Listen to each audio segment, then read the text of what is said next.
ভারী বৃষ্টি, ক্লাসরুমে ঢুকে পড়ল জল, সিকেতে উঠল পঠন পাঠন। নিম্নচাপের ভারী বৃষ্টি আর তার জেরে ক্লাসরুম ভরল জলে। আমি আমার ছেলেটাকে দেখতে এলাম, এত প্রচণ্ড বৃষ্টি পড়ছে। বৃষ্টিতে আমার ছেলে কেমন আছে না আছে, স্কুলে প্রচণ্ড জল ঢুকে যায়, খারাপ অবস্থা, ছাদ ভালো নেই, জল চতুর্দিকে, সাপ ঢুকে।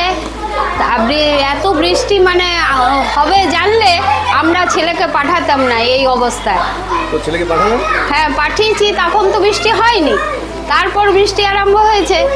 দিয়ে তার জন্যই দেখতে এলাম যে আমার ছেলে কেমন আছে, কি অবস্থায় আছে, ছাদ ভেঙে পড়ে যাচ্ছে নাকি।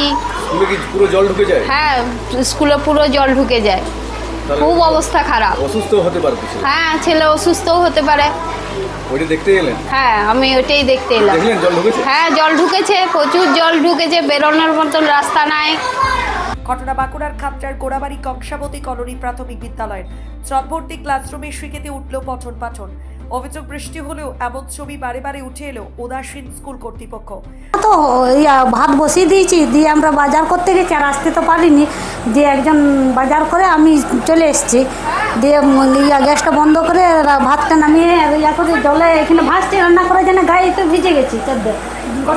জল ঢুকে যায়? হ্যাঁ রান্নাঘরেই তো একটু জল বসে গেছে। জল জানিয়েছিলেন, আপনারা বলেছিলেন প্রশাসন?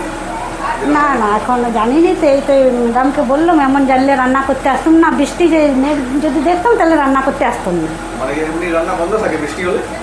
বন্ধ, হ্যাঁ বন্ধ থাকবে, কিন্তু কী করবো, ঘুরে যেতে হবে, আমাদেরকে তো হাজিরা দিতে হবে, কিন্তু ঘুরে যেতে হয়। মানে রান্না করা যায় না এই জলে? না এত জলে রান্না করা যায় না। স্কুলের সামনেও তো জল দাঁড়িয়েছে। জলে মানে এখানে ভর্তি জলে, এই তো গোটাই, এই তো ঘরটার ভিতরে ছিলাম আমি, তখন এই তো গোটাই ভিজেছি।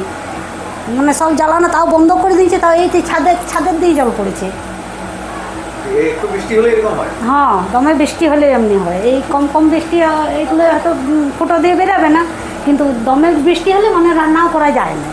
নিম্নচাপের বৃষ্টি, জলযন্ত্রণার করুণ ছবি দেখুন বাঁকুড়ার খাপটার গোড়াবাড়ি কংসাবতী কলোনি প্রাথমিক বিদ্যালয়। ভারী বৃষ্টির জেরে স্কুলের ক্লাসরুমে জল থই থই পরিস্থিতি। তবে এই ছবি প্রথম নয়, বৃষ্টি হলে এই ছবি দেখা যায়। স্কুলের ক্লাসরুম উপরে ভাঙা ফুটো অ্যাসবেস্টসের ছাউনি দিয়ে বৃষ্টির জল সরাসরি ক্লাসরুমে। ভাঙাচোরা ক্লাসরুম, রোদ জল বৃষ্টি মাথায় নিয়ে 36 জন পড়ুয়ার পঠন পাঠন চলে স্কুলে। অতিবৃষ্টিতে ভানভাসী হয়ে পড়ে স্কুলের ক্লাসরুম, আর তাতেই শিখেই ওঠে পঠন পাঠন। অভিভাবকদের দাবি, বারবার ব্যবস্থা নেওয়ার কথা বলা হলেও কোনো হেলদোল নেই। বৃষ্টি মাথায় নিয়ে এভাবেই চলে স্কুল। বিষয়টি জানানো হয়েছে ঊর্ধ্বতন কর্তৃপক্ষ প্রশাসনকে। দাবি স্কুল কর্তৃপক্ষের। ব্যুরো রিপোর্ট, আরোহী নিউজ বাংলা।